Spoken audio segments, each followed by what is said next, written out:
What effect do you think mental health is having on levels of violence? Do you think they're linked, or are they completely separate issues?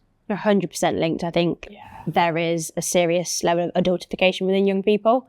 I don't know if it's necessarily to do with social media or just general the way the world is going at the minute, but young people are being exposed to things that before we wouldn't be exposed to until later in life.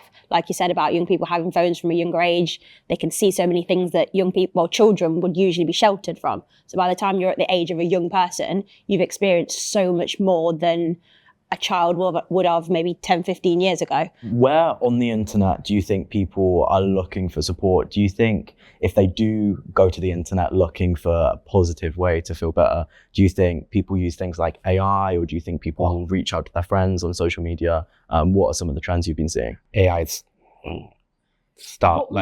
which is scary. What was really interesting, that wasn't it 25%, I think the CBV found, of people were using AI for support.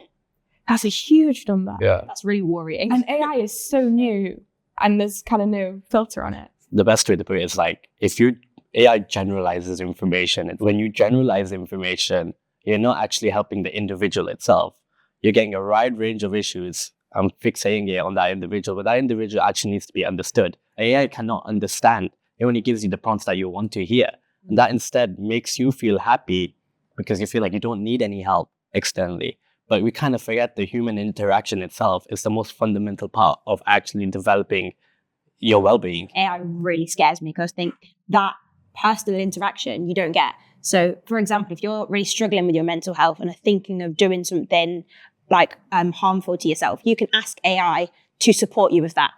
If I was going to ask you, Martha, you'd ask me why. You would prompt why I'm asking these questions. You'd prompt why I'm feeling this way. AI just gives you that information and you do what you want with it. So we lose that, that emotional, personal experience that comes with just positive interactions. And then another opportunity to get help goes away. Yeah. I do think it's important to note that some young people may not feel that a personal interaction might be beneficial for them. It depends on individual experiences or even accessibility. Like, it is accessible to access, said that twice now, but AI. But whereas if you wanted an appointment, you're looking at perhaps a 2-year wait. A massive barrier to like services, like face-to-face services more so, is I think is waiting lists, and also like maybe what people hear about those services themselves. Like CAMS, for example, a lot of young people I speak to, they don't want to go to CAMS because they've heard like negative things from their friends that like they'll just be told to go have a bath and a cup of tea, and so they don't want to do that because they feel invalidated. But to even get to CAMS itself, like, you're going to be on a waiting list probably until you turn 18, and then you're out of the system anyway because you're in adult services. A barrier for a lot of young people if they don't feel as though they can relate to their therapist. Obviously, therapy as a sector is really dominated by like certain groups, and maybe there's more women working in it. And maybe for a lot of young people, they don't bother reaching out because they feel as though they're not going to have a therapist that looks like them or has a similar background to them. Relating to people is so important, especially with sharing something like your mental health. Yeah.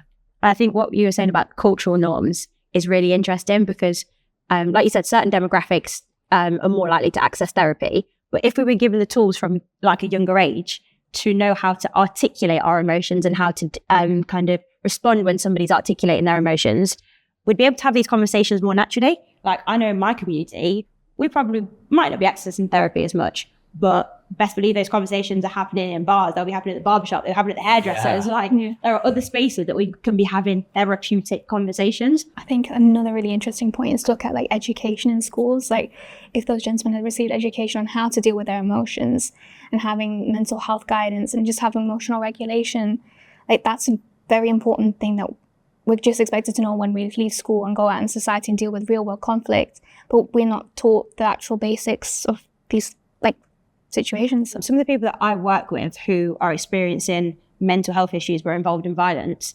Mental health is one thing that you can avoid dealing with. When they're dealing with immediate violence in their houses or in their social groups, when they're dealing with poverty, those are things you cannot physically avoid. You have to deal with day to day. Mental health can take a backseat because I need to survive today.